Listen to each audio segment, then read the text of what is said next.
Creators are romanticizing productivity is just them repackaging hustle culture. I mean, as somebody who was I'm a former nutrition coach, and I saw people burn themselves out trying to be perfect with their nutrition.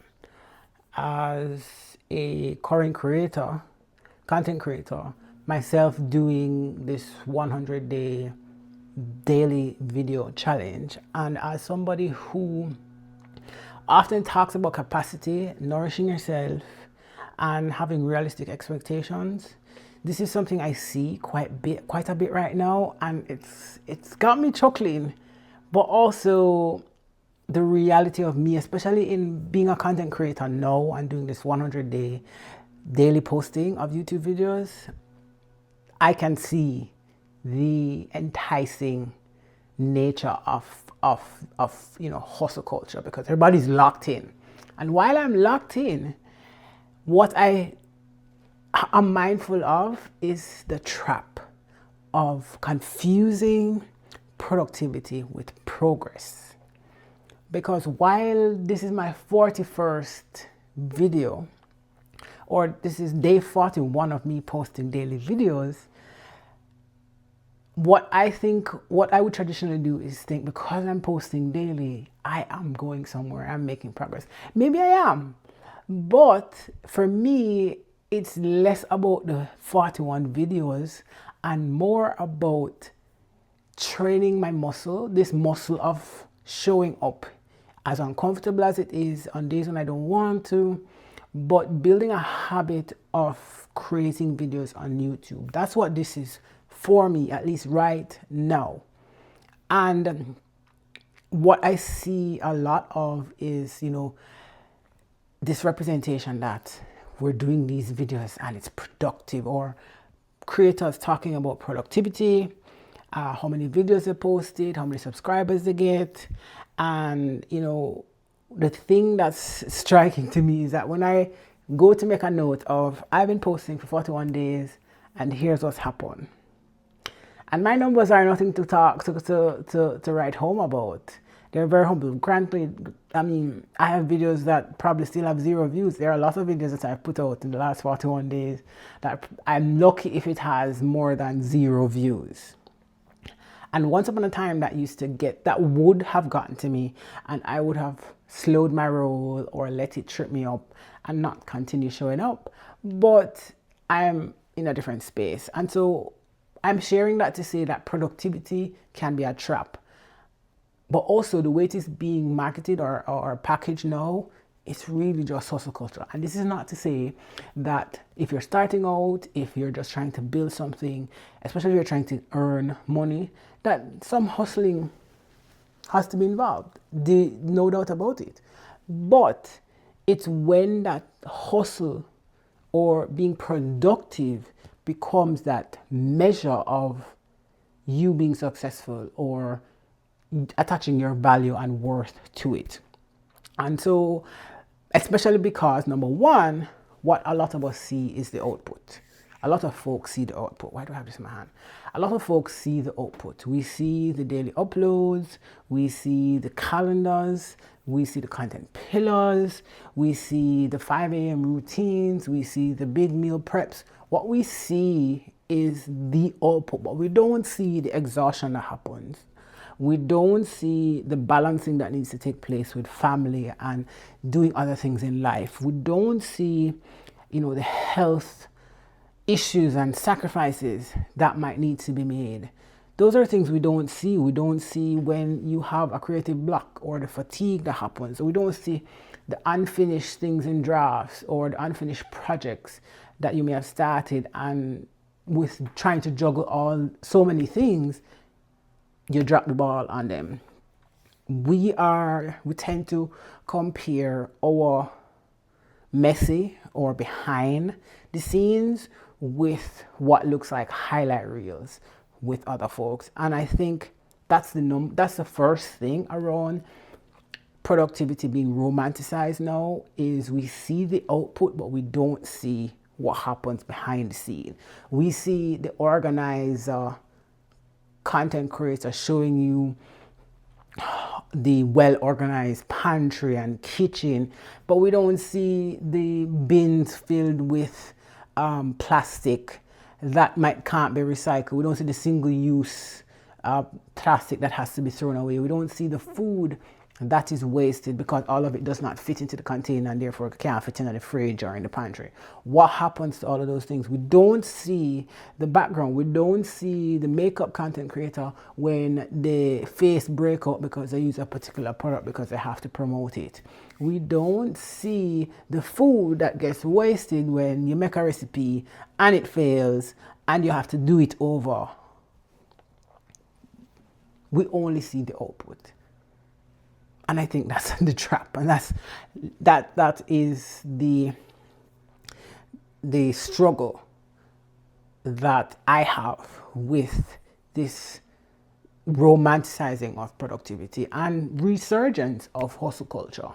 It is similar to the resurgence of thin culture, which has been making its comeback. You know, everybody wants to be thin, and you know, now everybody's locked in.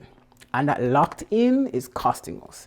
But the second thing I want to say about this is attached to, you know, needing to produce, needing to put out all of this thing, is this moral high ground or an assignment of moral value to, or virtue rather, to being productive. Your productivity is seen as evidence of you being disciplined, you being locked in, your worthiness, how much you truly want it. You see this in so many respects, and I see this particularly in the food space, especially around health and nutrition. You see losing the weight as a measure of your worth. You treat your ability to do that as evidence that you are worthy, that you are valuable, that you are doing the thing, when being productive and being valuable are not the same thing. And with food, especially with food, we assume that somebody who has meal prepped for the week or has food in all these meal prep containers is doing better than somebody who is going at it day by day or making meals every single day. We don't see what happens when the person who may have meal prepped and have those meals in containers, we don't see how much of it they don't eat.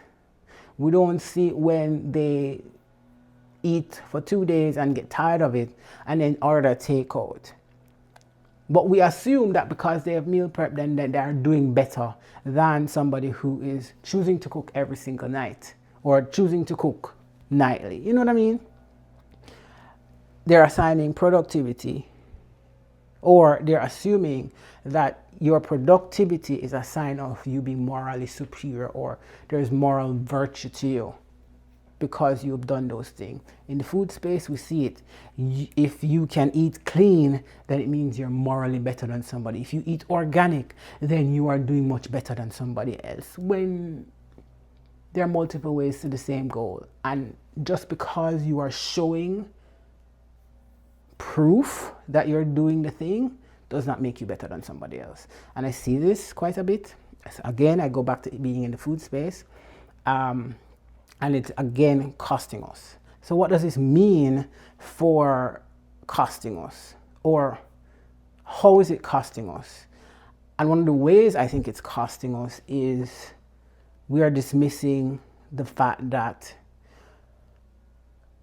your productivity is impacted by your capacity. And your capacity changes, which means you're not going to produce the same output every single day. And that's an assumption that's made with a lot of these productivity hacks and a lot of the creator content that you see, that because you see it, then this must happen every day. And I will use this example of me trying to post 100 YouTube videos. This is 100 days of daily YouTube videos. I do not have the same output energy every single day. This week alone, I was battling a cold. My birthday was there. I missed a day. One day out of the 40 days, just 41 days. I missed that day on my birthday. I was not feeling well after my birthday. And because I film on the same day, or I put the video out the same day, I dropped the ball on that day because I honestly just did not have it in me. And past me would have been so bummed about it, and I would have used that as a deciding factor in me being worthy of calling myself a content creator or being locked into this process, when it was just the reality of my capacity. I didn't have it in me that day. There are days when I don't have all that energy like I have today, that I need to show up on camera. And when I don't, I pull a video that I have sitting on my hard drive that I filmed however long ago that I did not post for a myriad of reasons. Some of them are 5 minutes, some of them are 10 minutes, some of them are barely 3 minutes. But the point is, knowing my capacity or acknowledging the fact that my capacity changes means I can show up differently. And I talk about capacity often because that translates into how you nourish yourself. That translates into cooking for yourself daily if you do that. Because some days your energy is going to be high, some days your focus is going to be high, some days your life is just peaceful. And then you have the days when grief sets in, like it did for me the other day, the start of the month. Illness sets in, like it did this week. I'm stressed, or if you're a woman in perimenopause, you've got hormone shifts, you don't have good nights of sleep. Unexpected events might happen that throw you off your game or your routine. All of that impacts your ability to show up. All of that impacts your capacity and therefore your productivity.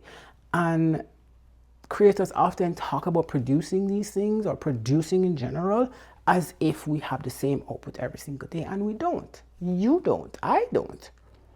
And it's important for us to acknowledge that and therefore not feed into this hustle culture that will lead us to burnout. Because if we don't acknowledge the fact that our capacity changes, we're going to think that something is wrong with us or that we're a failure.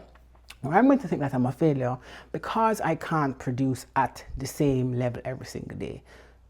A lot of my videos that I've been putting out, some days my energy is high, some days I can barely concentrate. I'm putting them out, they're messy, they're ugly, sometimes I cringe.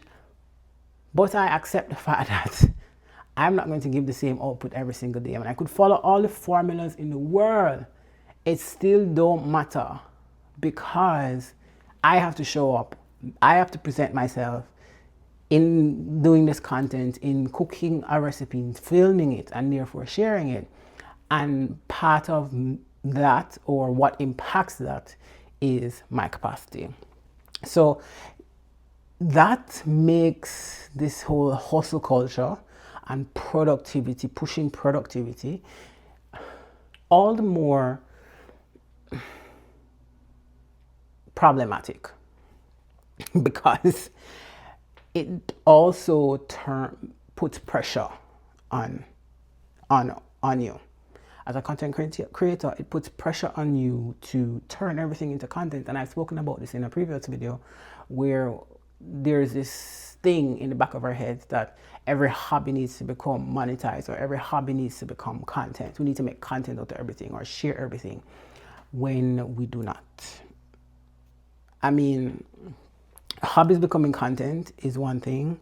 You lose the reason for you taking up a hobby. Fine, some folks share it and love doing that, but then there's pressure behind it. Once you start doing that, then there is pressure added because now you're responsible for putting out more of that content, and you lose a lot of what makes that hobby meaningful, what makes the meal meaningful. If what you try to do is make content out of every single thing, you miss out on the life that you could be living or the life that you need to be present in. It's like me going out with my husband on my birthday And other than taking pictures of the food, I did not want to create a film of the whole thing, because for me, that meant taking me out of my experience of being there and celebrating. Sometimes I make a meal and I have to draw a boundary or a line with myself. Like, Shanique, this does not have to be content today. I'm making a meal. I'm like, oh, this would be good if I made content. But then I would have to stop and go and grab the camera and set up with tripod. And then by then the food gets cold. And it takes me out of the experience of enjoying cooking sometimes. And I just don't want to do that. Not every cooking moment needs to be content. Not every meal I produce has to be content. And at some point, you have to ask yourself that.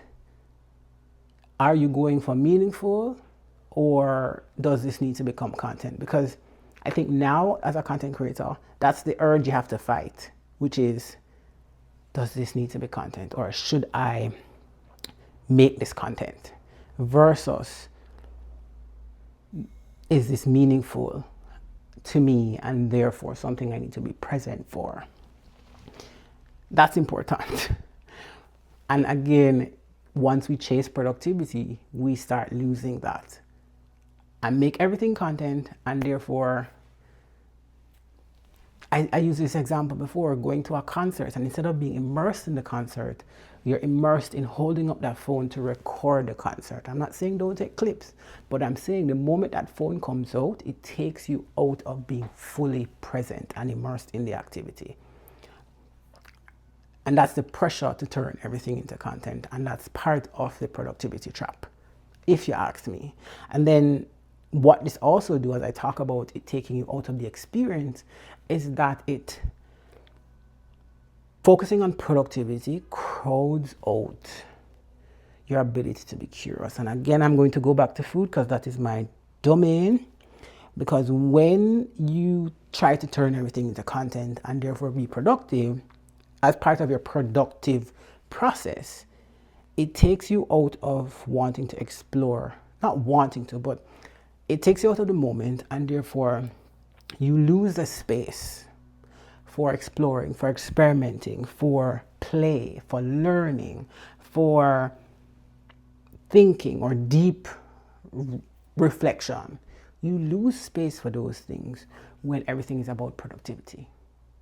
Because if all you're doing is taking pictures of the food, as opposed to being immersed in the experience of the food, then you're not curious about, you don't become curious about, the taste, the flavors that you get, other than, oh, it tastes good.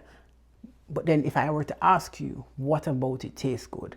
And you can't tell me, because all your focus is on is capturing it and publishing it.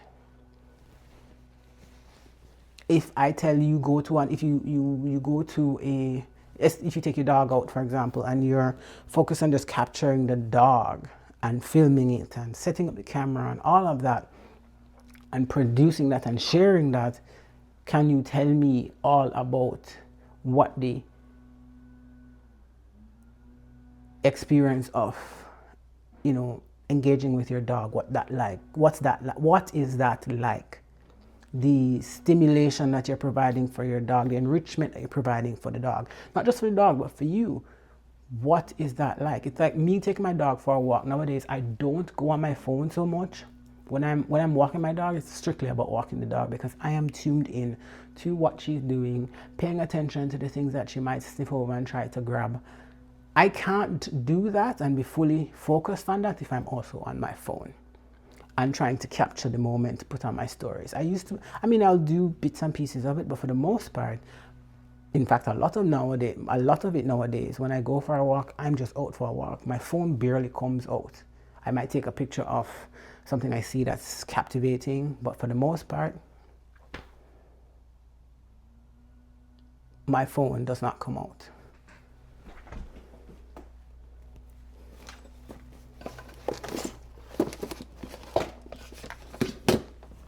This is what happens when you lighting goes out. So all of that to say that the focus on productivity, publishing, capturing the content, or being a content creator, pushes curiosity out of the way or crowds it out. And you see that same thing in food when you try to incorporate more of the good foods or the wholesome, healthier foods. Having enough of that on your plate or adding that eventually tends to crowd out the foods that might be undesirable or the things you are trying to eat less of. It's the same principle here with productivity when we focus solely on that.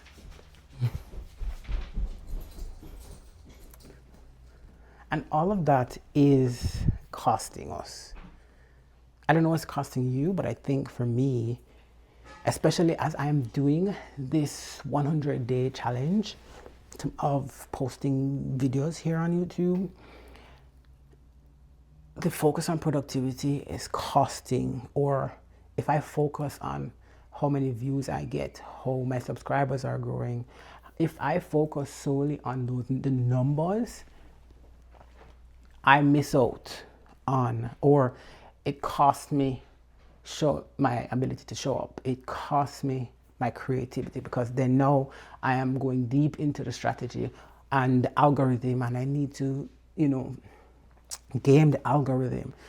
And it takes me completely out of that creative process that would make filming this thing enjoyable, that would make it easeful.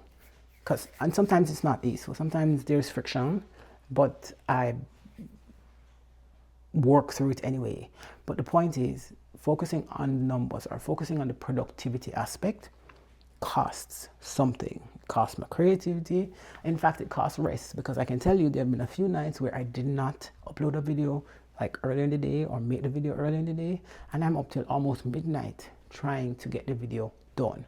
That's rest time. I'm well into my bedtime, past my bedtime. It's costing fun or enjoyment. It's costing being present in something or being present for the thing that you are trying to do.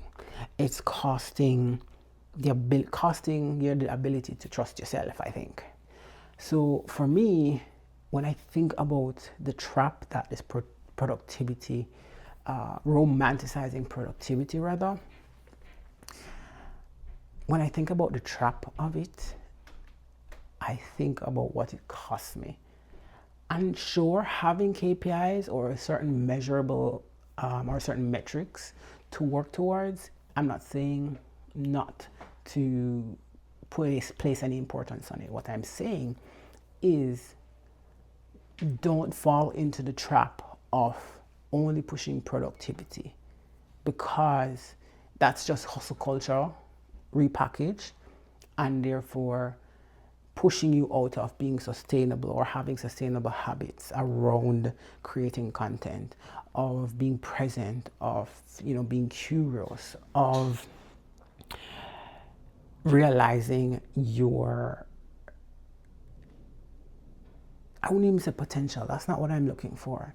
I would say realizing whether or not what you are doing or engaging in is the thing for you. And a lot of times, a lot of folks spend so much time focused on productivity that they miss the fact that what they're trying to produce is not the thing for them. In other words, they're missing out on life. They're missing out on the moments that make life worth living. At least in my experience, or what I have witnessed up until now, that's what it is showing me, and it's what's reminding me. And all this talk about what productivity costs, how then do you mitigate that? Or how then do you not fall victim or succumb to that trap? And one of the ways to do that is, and I mentioned this before, is find a way to focus on what's sustainable rather than what's productive.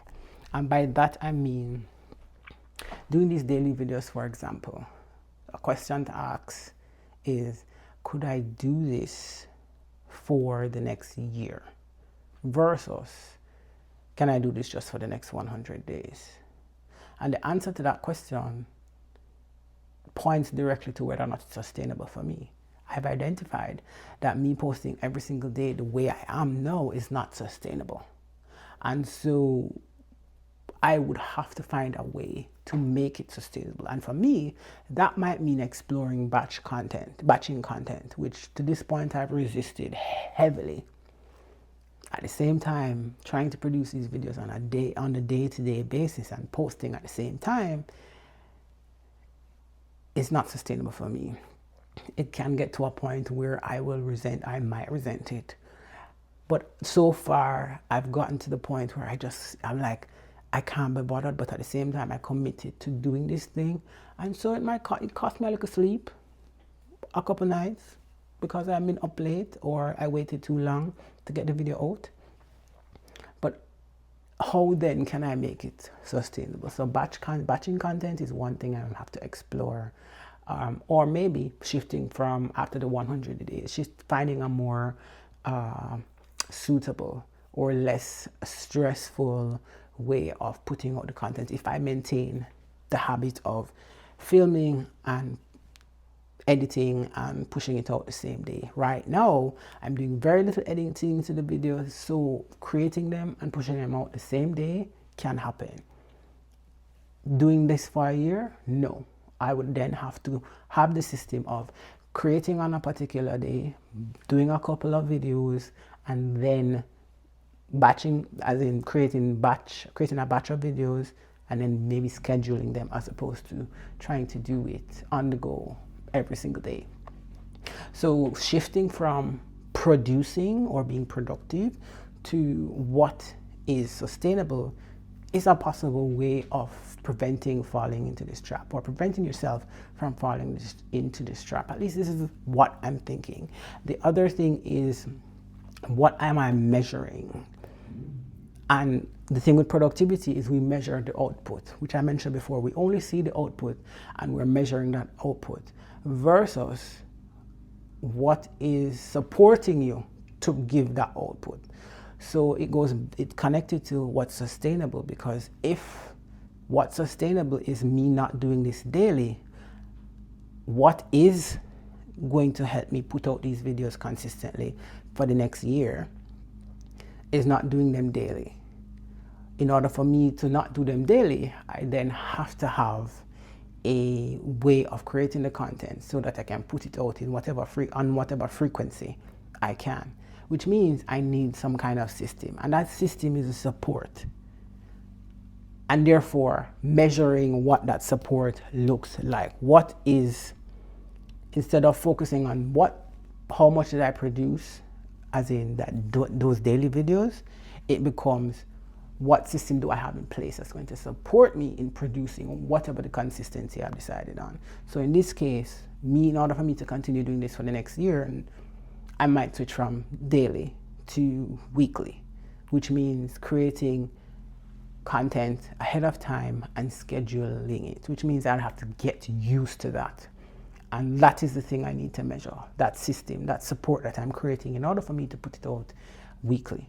That's just an example, which then leads to the next thing, is building my ability to do this, to create this content around my capacity, or acknowledging my capacity and then building around that. Because again, I go back to, instead of me saying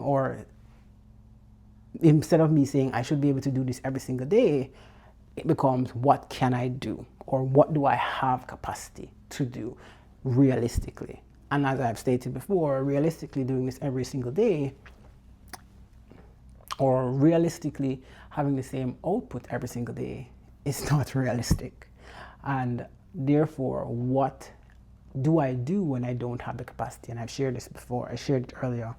I will do a video that's not a talking head. I will put out a recipe. I might do a talk over of that recipe. I might do a talking head plus some B-roll, or talking head plus the recipe. And so I'm building around my capacity. And then the other thing is, to counteract being dragged into this productivity hustle culture trap where you get burnt out, create space for living life. At least that's the antidote, I think. Leave room for life. So produce, create for this, not for the sake, but with the intention or to meet whatever goal you set. In my case, the goal is to create long form videos and create it in a way that is sustainable for me, that acknowledges my capacity, that has built-in support, or that I built in support for, but also not at the expense of me living my life, not at the expense of me doing the things that I find enjoyable. So me staying up to 12 a night, 12 till midnight, that's at the expense of sleep.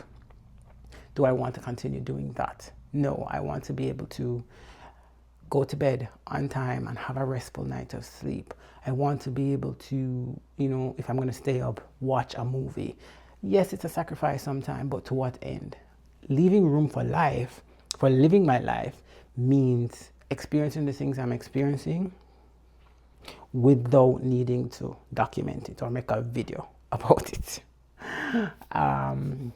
So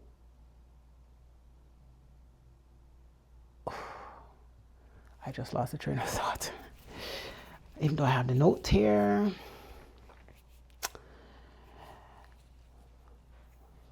Yes, leaving room for life means I can create the content without it being about my life.